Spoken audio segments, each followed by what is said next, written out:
All right. It's time, everybody. Take it away. Cool. Well, hello, everybody. My name is Jaxler. Sorry, I'm trying to pull up my phone so I can pull up a timer because I have a problem. Do you want me to do it for you? Okay, that would actually be really nice. Thank you. Like, I have my phone here. I'm not the one running. Yeah, no, that would be super hype. Good morning, everybody. This is the final chapter of Mid-Spring Speed Fling. Good morning and welcome. Chapter. Yeah, welcome to the Unity block, everybody. We got two Unity games back to back. We've got Monkey Ball, Super Monkey Ball, Banana Mania after this, and then we've got this special little game right here. This is Warden, Melody of the Undergrowth. I forgot about the Unity block. Yeah. So this is Warden, Melody of the Undergrowth. If you've never seen this game before, this is an indie 3D action-adventure game made by Cardboard Keep in 2016. It's kind of Zelda-inspired loosely, but it's got its own kind of little twist on it, and it's a really fun little run. So I'm excited to share it with you folks this morning. This will be an all bosses speedrun because in any percent you can wrong warp basically to the end of the game and beat it in under 12 minutes. So this category lets us see a bit more of the game and a lot of the cool exploits and stuff and movement stuff that we have available to show off. But with that being said, I think I'm ready to go. Are we ready to go on time? I'm also ready to go on my stopwatch. All right, sweet. So time is going to be when we select new stories, so we'll start when I say go. 3, 2, 1, go. Good luck, friend. Thank you. All right, so in this sort of intro segment here where the game is like, there's a story bit here, but it's also like interactive, and the game is like trying to teach us how to do the things and stuff, which I already know how to do. They made it so that you can't jump in this opening bit so that you wouldn't like fall into the river and drown, which makes sense for like an opening tutorial bit. But it makes trying to skip some of the stuff in this opening segment pretty tricky because, you know, I can't jump and I don't really have any good ways of getting height. So we're actually going to do some kind of interesting things to get around that, to sort of do some dialogue skips here in this tutorial bit here. I'm going to pick up this sword, and then I'm going to go ahead and slide into this cutscene to give myself a little bit of a boost. And then what I'm going to try to do a little bit of a wall run here. Nice, I actually got that first try. Okay. Wow, that's good stuff. That's really annoying because that rock is very slippery. And there's a bit of a gap between the sword that you walk over and the rock, so you have to have like just the right angle. Now, much easier strat, I'm just going to put down this rock at my feet, and I can use it as a ramp to get slightly out of bounds, and then I can crouch slide into the cutscene trigger for the end of the intro. So, all right, so that's the intro segment, and you can see me standing as I float down the river because I hit the trick in the right way. I was really hoping I get to see that. All right, so you're going to see the first example of something called a jank boost here. We're supposed to do a set of cutscenes to skip this sleepy fellow right here. Nice, okay. So I kind of flew off of him like that. That was called a jank boost. So this game was built in a really old version of Unity using the standard Unity 3D person character controller. And that, as someone who's programmed with that before, it is very notorious at allowing you to infinitely jump up geometry that you put around in your level. So what they did to get around it is like make it such that if you're on like a very steep slope or incline, it'll start applying a force perpendicular from that surface. And if you know that force is happening, you can actually jump in the opposite direction and it'll carry you straight through the air. So I used that twice there. Once to skip the cutscene where we would meet Nyona, and another time in order to skip a moat door over there, which will actually become really important once we get to the end of this sewers area later. So you saw me do a little bit of platforming there. There's a bunch of switches that you're supposed to hit, but if you can see it, you can probably stand on it in this game, so we just kind of do some crouch slides over there. Sometimes we're able to use the jank to our benefit, but sometimes we have to account for it because a lot of times it's used as a way to keep us from doing stuff like that, right? So during this combat bit here, I'm going to pick up an extra sword, hopefully get the multi-hit, nice. So if you make that cycle, sometimes your sword will just do multiple back-to-back hits as it enters and exits the enemy's hitbox super quick. And then I'm going to pull out my torch here as I walk in. That'll cause me to move a little bit as I load into the level, which just saves a couple of frames. Then I'm going to pick up this hat because it looks pretty fancy. And then we're going to be setting up a pretty iconic glitch in this run. If you've seen an Ocarina of Time and Majora's Mask speedrun, you'll probably know where we're going with this. But I'm going to go for something here called Infinite Sword Glitch, or ISG. Okay, got the frame perfect. First try. Nice. Okay. Wow, good job. Yeah, that was really clean. Little plank boost there. Yeah, little plank boost there, no big deal. And so what that glitch does is this. Just absolutely shreds enemies. Goodbye. It's very good. Yeah, and later cutscene. So I'm a little bit invisible here. So okay, cool. I got some good movement there. So there's two parts to that glitch. I'll explain the second part of that glitch later. But essentially, you're canceling a hammer attack during the middle of the animation. And so it never shuts off the part of the hitbox that deals damage to enemies. So you can see it's like glowing orange, like it just came out of the forge.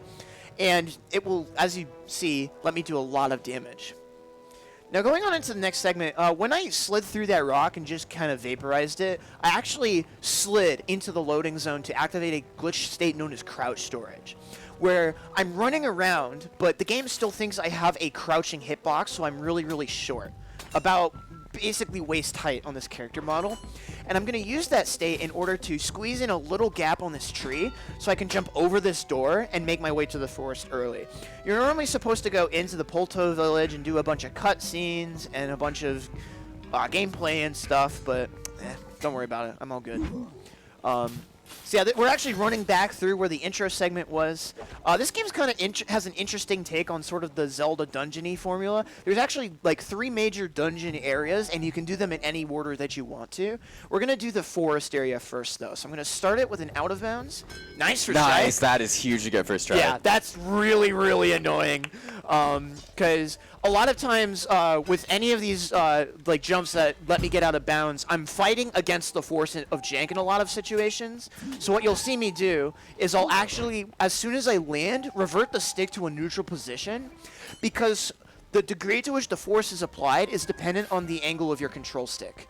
So if you neutral, you can actually trick the game into delaying how much force it gives you. So we still have ISG here, so we're going to kind of absolutely murder these flowers. And then we come all the way out here, and we're going to get access to our first new character, which is going to be... Oh, did I hit that? Okay, I did hit that. Sweet. And then we'll do this one. So even though my weapon is sheathed, it still has the active hitbox, kind of like ISG. Okay. Oh.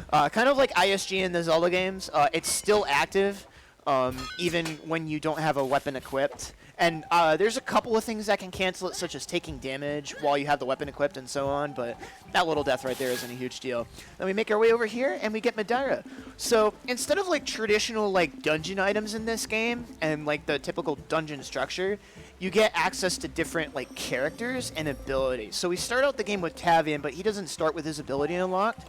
And now we've got Madeira, who can make these sort of flower platforms appear from these bulbs here. And most of the time those are pretty slow, so a lot of like the really fun movement strats in this particular area are going to be ways in which we can circumvent using all of the ones that the game assumes that we'll use. Alright, so there's a section over to the right where we're supposed to clear a bunch of poisonous flowers to get rid of some of the smog, but the smog is only shoulder height, so you can just crouch under it and slide through it. It's hilarious. It's really good. But yeah, right there, wait, and then slide. A lot of the movement in this game is avoiding hard falls. So when you fall from a great height, you either don't really stick the landing and you take a slow falling, like landing animation, or you just outright take damage. And so a lot of what we do is abuse the fact that we have generous coyote frames in this game to perform mid-air crouch slides in order to delay when we're falling, so I can stall for as long as possible mid-air. And then right here, you're going to see me, again, slide right into the loading zone. That's going to set up crouch storage. The reason we do it here is because all of this purple poisonous fog that's supposed to kill you, again, is shoulder height. So this allows me to run around while still crouched, technically, from like the background perspective of the game. And so we can just completely skip the part of the main quest here where we're supposed to... Oh, I thought it wasn't going to avoid me out there, and I was really, really worried for a second. Sometimes the loading, like that, like, kill plane just doesn't want to work. Okay, Weird. There we go. Yeah, so ideally with those flower platforms, you want to use them as little as possible.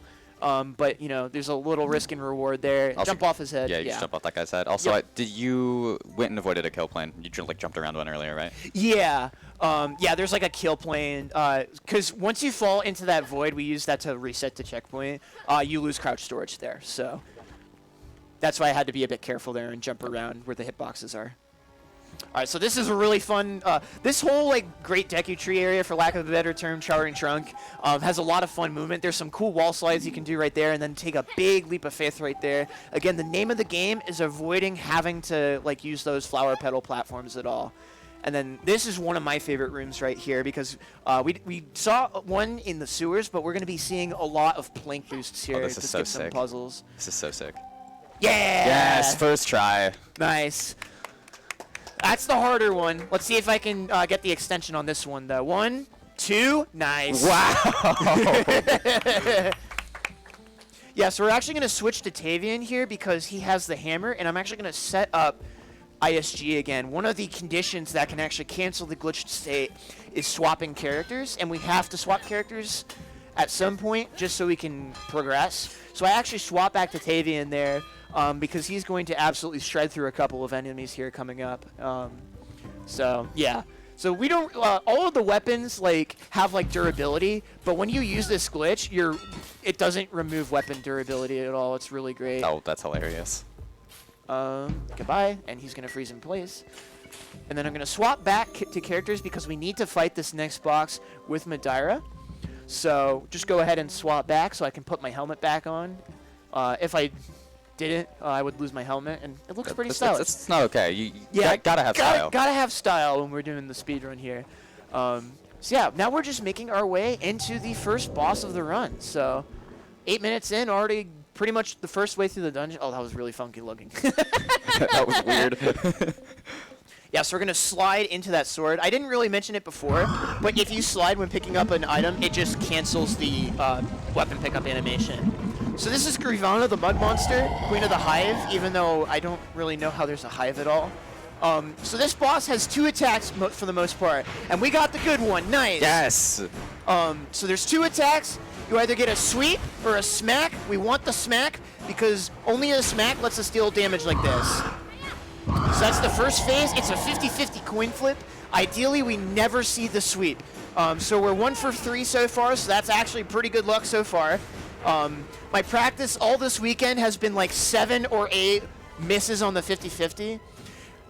And then the boss doesn't become vulnerable here until these little mudlings disappear. So what I'm trying to do, if you attack them, they will just explode and damage you. And we have very, very little max health for this point in the game. And if they mob up on you, they'll probably instant kill you. And you have to reset the fight. So I actually crouch slide next to them so I can attempt. There's one slide.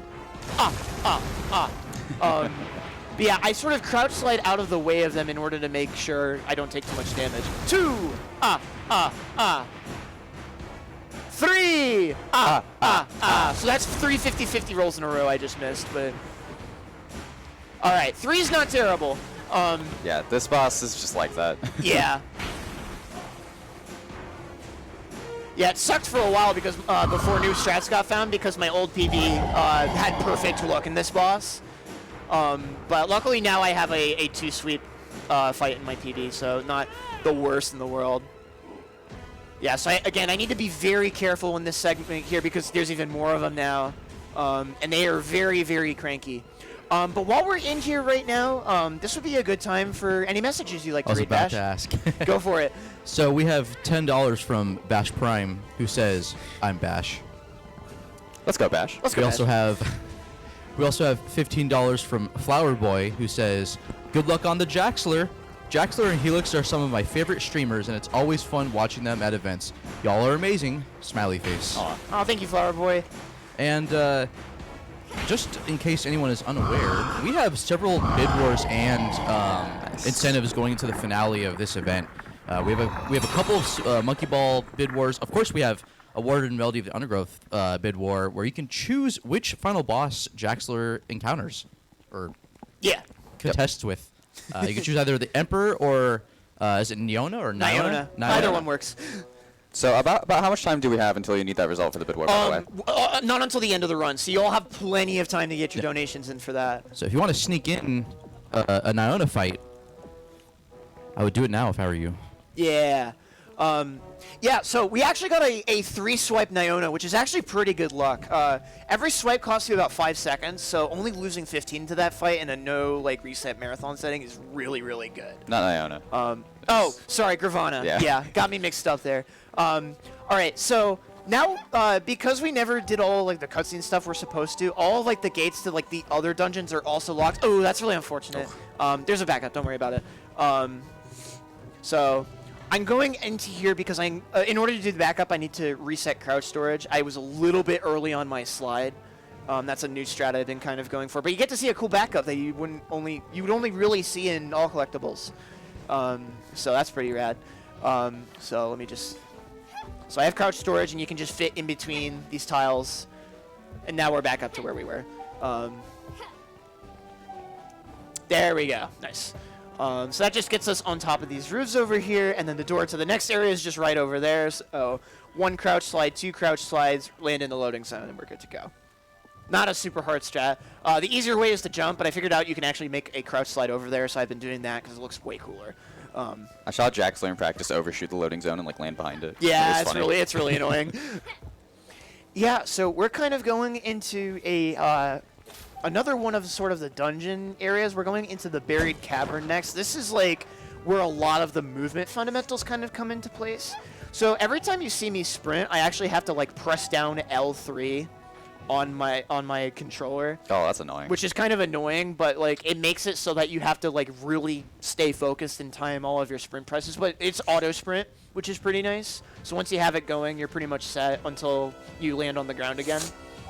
But right here, I'm keeping it dark here on purpose because I'm pulling out the torch as I fall. And during the torch pull animation, you are immune to all damage, so you can just get down there without falling, and it's a really nice little time save. Coming up right here, hopefully I hit this. Really cool plank boost here, so give me a moment to concentrate. Nice, I got the extension. Let's go. Very small frame window if you have that kind of momentum to get an extension if you land on another plank of wood like that. I didn't make the jump. I suck. Now it's twice. There we go. One more jump up here. Got one more plank. And now we're making our way into the next dungeon here, which is the buried cavern slash the Temple of Doom, I guess. So we've got this is the only Niona sequence that we really can't skip right now. So this is kind of just a sort of do what the game wants us to do. So Bash, this would probably be another good time to open up the floor for messages. We don't have anything new at the moment, but also just to be aware, we have a soundtrack choice bid war for Super Monkey Ball Banana Mania, as well as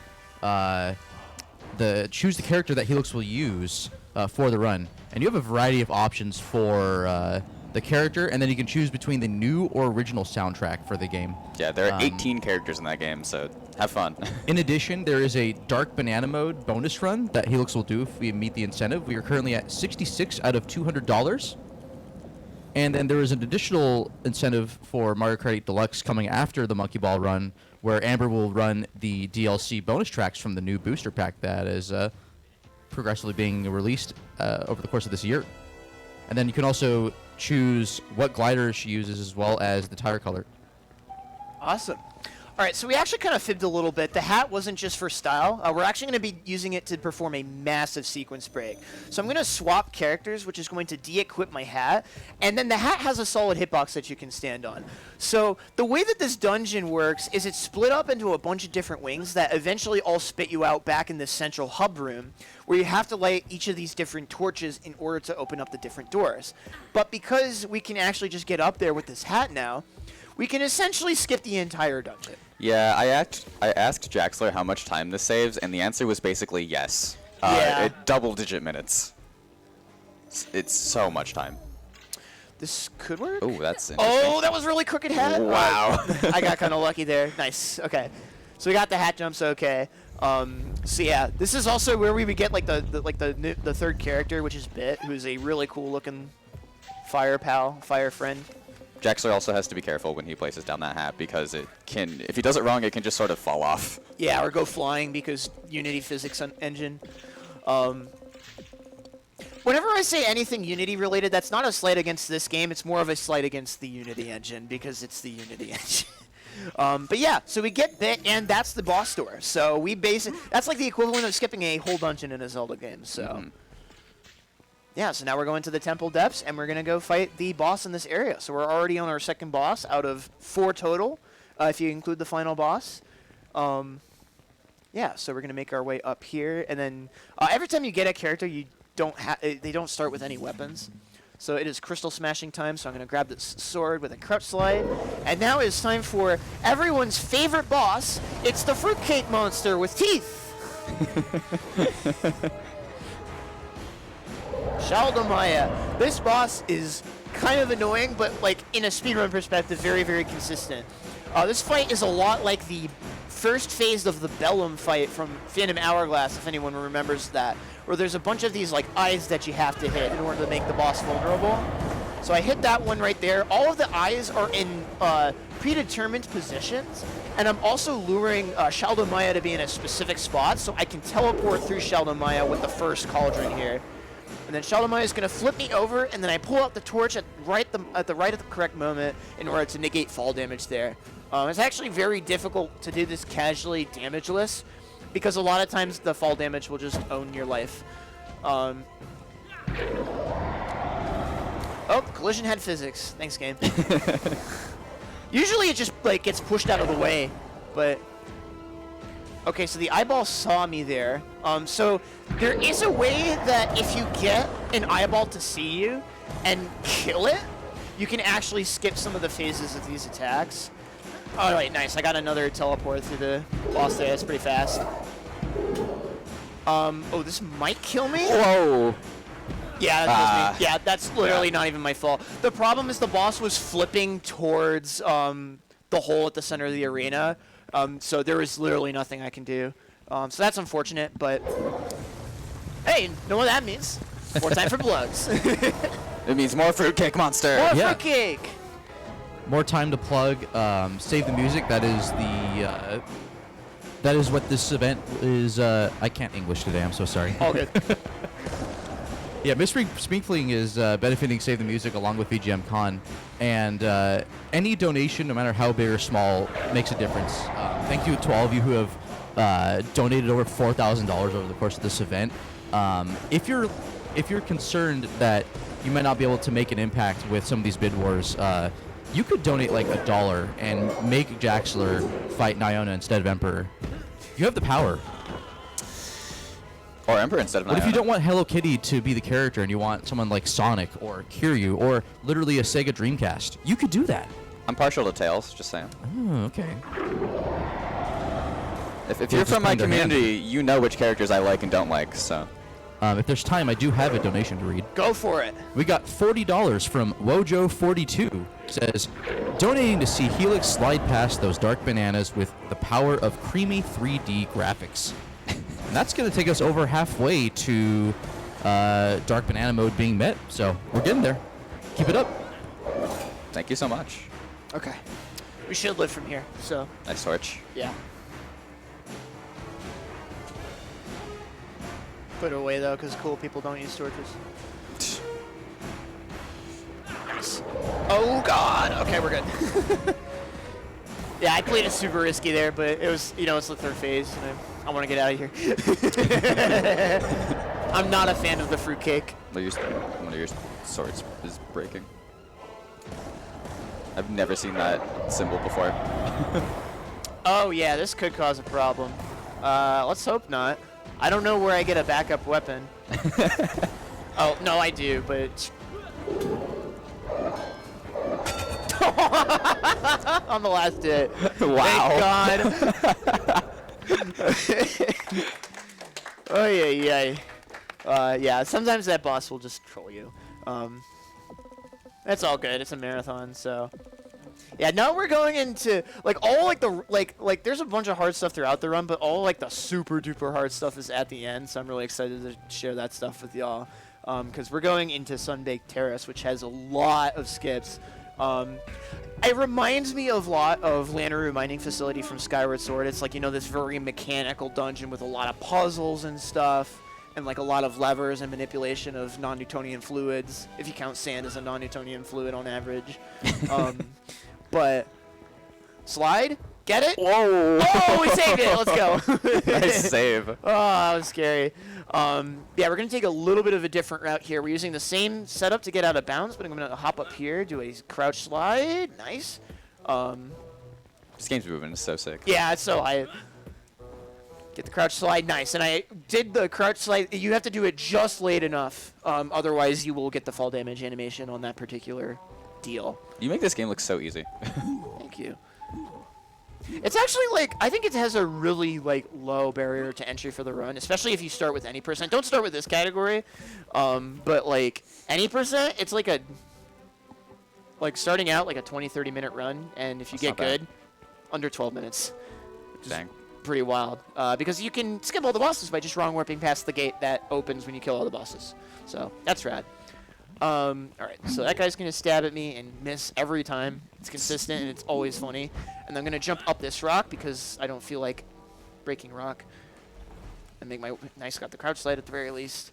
And then there's supposed to be another Niona moment here, but you can just wall run here, and then the big sleepy friend just has a massive frickin' hitbox, so you can just yoink right by.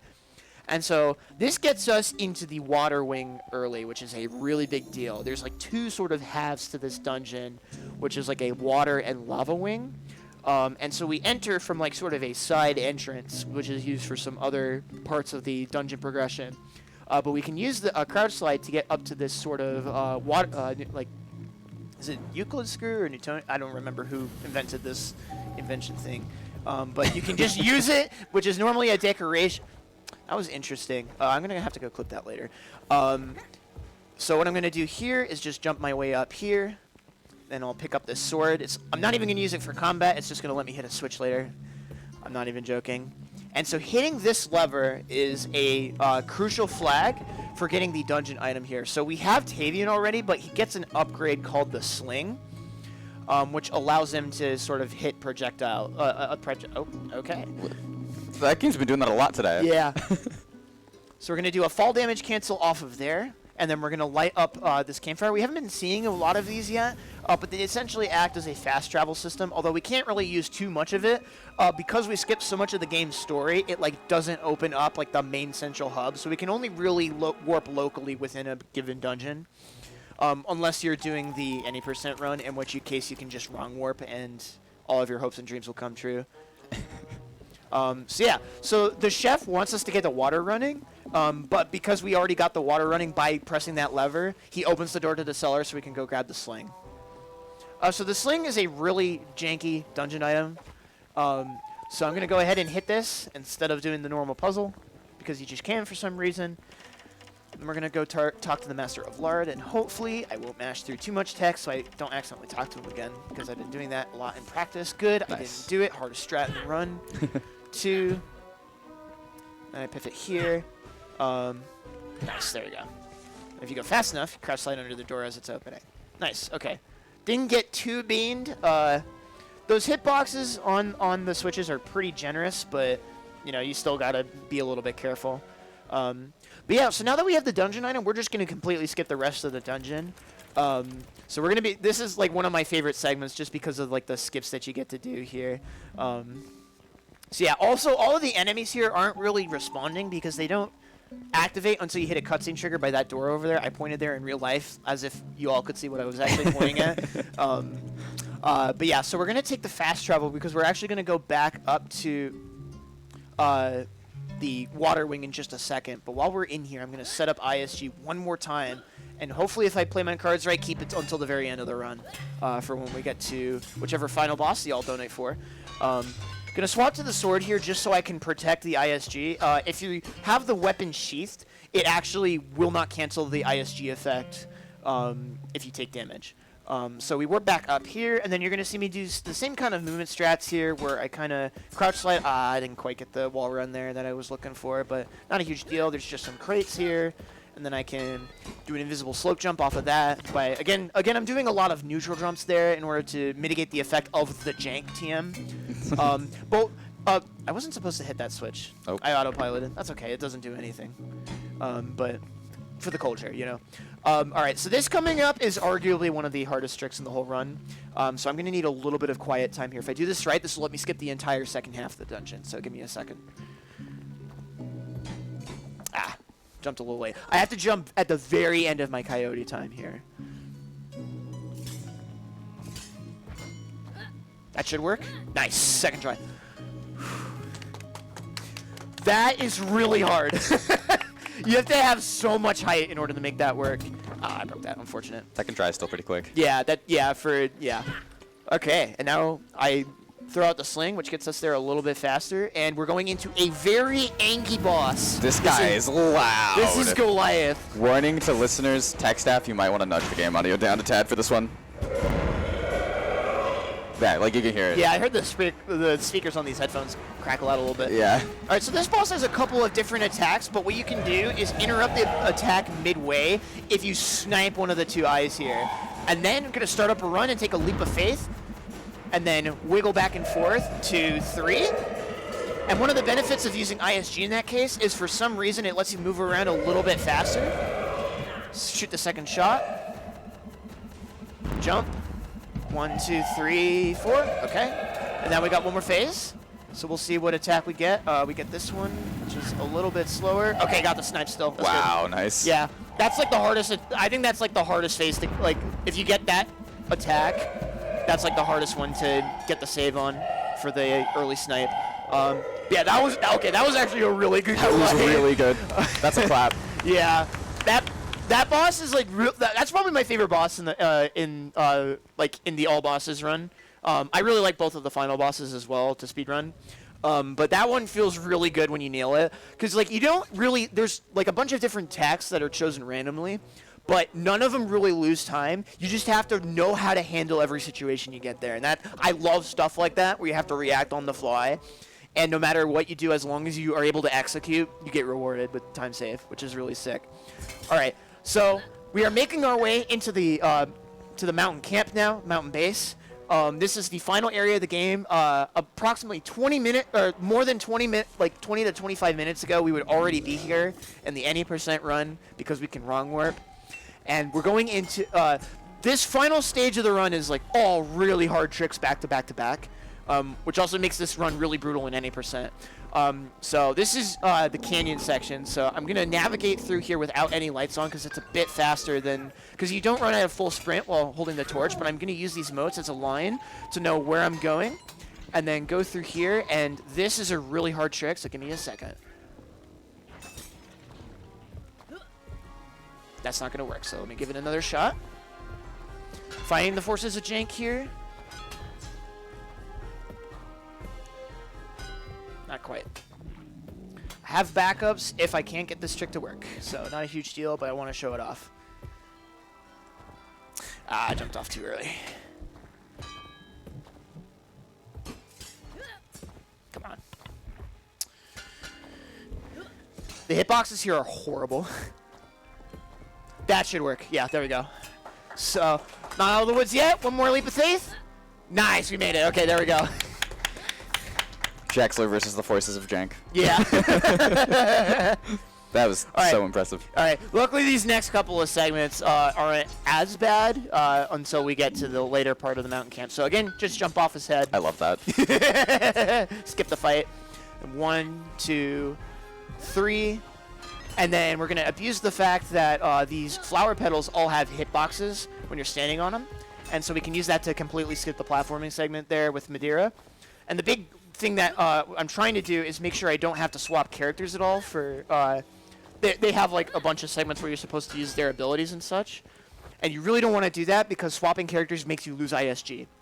Alright, so this is one of my favorite tricks in the run. This is the mountain wall run. This is also really difficult, so if I get this first try, pop off. Ah, almost. That was close.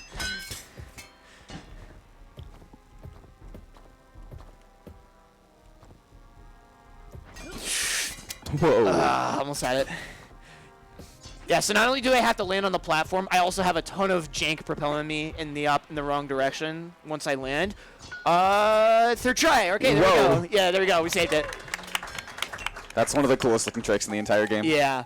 All right, one more big trick coming up before the final boss.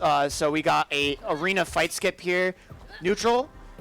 Didn't quite made it, almost had it. So this, I'll try to go for this. Oh, okay. This probably won't work. Oh, I actually got it. Nice. Oh. Okay, not out of the woods yet. I gotta walk on a very thin railing here so I don't fall off. Okay, we're in. Wow. Yeah, that was second try. That skip's really hard. So, all right. So now we're making our way up to the final boss, Bash. So, what are we Closing fighting? it, huh? We are fighting Emperor, who's All right. just barely winning by $1. Let's go. Let's go. Thank you, everybody, for the donation. So Emperor is actually the optimal fight here. It's about 30 seconds faster to fight the Emperor here. So thank you all for saving the frames and not the forces of nature and good in the world, I guess. I don't know. The ending is kind of morally vague, I guess. But, you know, the best part about this cutscene is that at any percent, you don't really see these characters except for Tavian. So it's like, who is this person? Yeah, we're going to hit the Emperor there, and so the way this fight is going to work is the Emperor is going to be kind of attacking us while we have to destroy these crystals that pop up out of the ground. So we're going to make use of the fact that I have a, like, infinitely damaging hitbox, and then I'm going to wiggle in front of my dad, because I want to show him what I've learned as a hero. Yeah, so the big thing is I got to be really careful about certain attacks. Both bosses have, like, certain attacks that will kind of just ruin your life. That's the one attack I really don't like seeing, but I managed to react in time. There are some attacks where if you get hit in the wrong spot, the Emperor will just send you flying off the map. And while it doesn't, like, end the fight because, like, you just don't, it doesn't reload the level the same way, it's just really rude, you know. We got some lag. Let's go. I was about to say, the game didn't like that. Not at all. Alright, so we got one more phase. This fight's going pretty well so far. Time will be coming up on final hit, so we'll get ready to call time fairly soon. So he's going to do that. A couple more crystals. Ooh, I didn't get the hit. Okay, there it goes. Good save. Yeah, the big thing is I just need to make sure I'm moving pretty fast, because if I let him catch up to me, stuff like that can happen. Ooh. Should be good. Fine. Get ready on time. Come on. Oh, okay. One more phase. Never mind. Pain.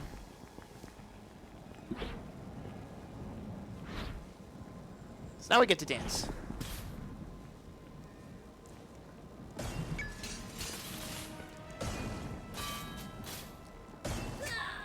Yeah, see what I mean?